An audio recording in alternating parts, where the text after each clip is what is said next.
warahmatullahi wabarakatuh. Halo semuanya, perkenalkan nama saya Nur Faiza Fitri, mahasiswi semester 2 dari program studi manajemen Institut Teknologi Bisnis Unegro.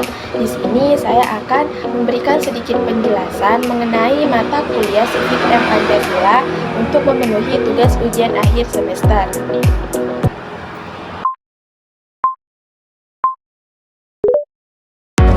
Hari ini saya ingin mengajak teman-teman berdiskusi tentang hal yang sangat dekat dengan kehidupan kita sebagai generasi muda, yaitu bagaimana menjadi warga negara yang bertanggung jawab di era digital.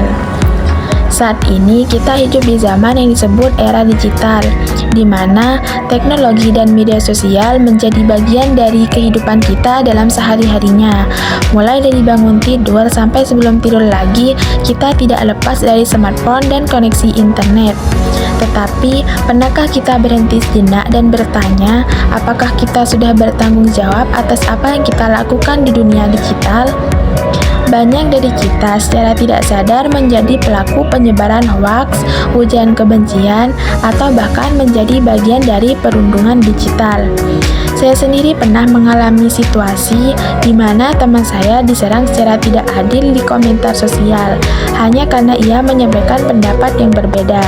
Hal ini membuat saya sadar bahwa kebebasan berekspresi di ruang digital tidak boleh disalahgunakan, karena kebebasan yang tidak disertai dengan pertanggungjawaban akan menimbulkan kerusakan.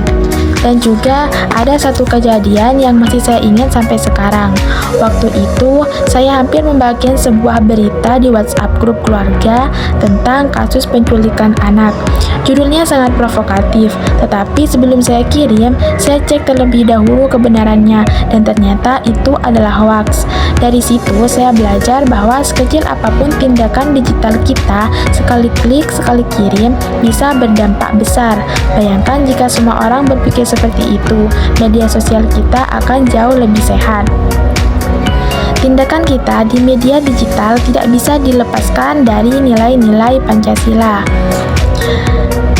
Yang pertama yaitu sila kedua yang berbunyi kemanusiaan yang adil dan beradab, mengingatkan kita untuk memperlakukan sesama dengan hormat, termasuk dalam ruang digital.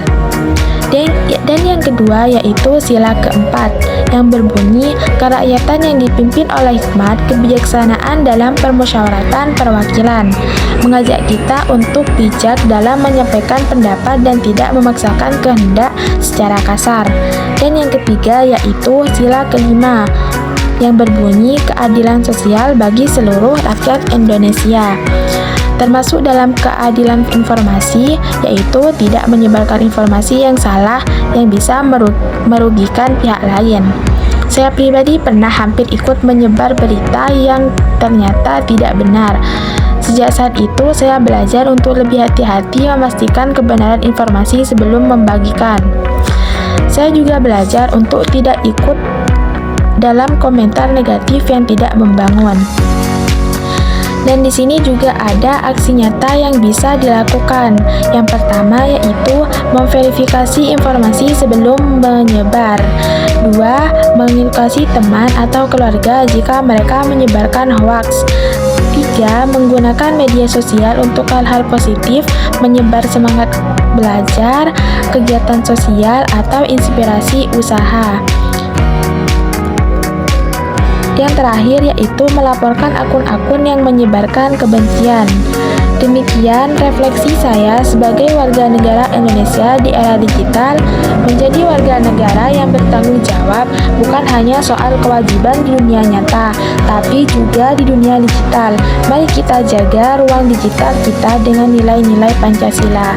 Terima kasih sudah menonton. Jangan lupa untuk bijak bermedia sosial, karena dari sanalah kita bisa menunjukkan cinta pada bangsa. Cukup sekian. Wassalamualaikum warahmatullahi wabarakatuh.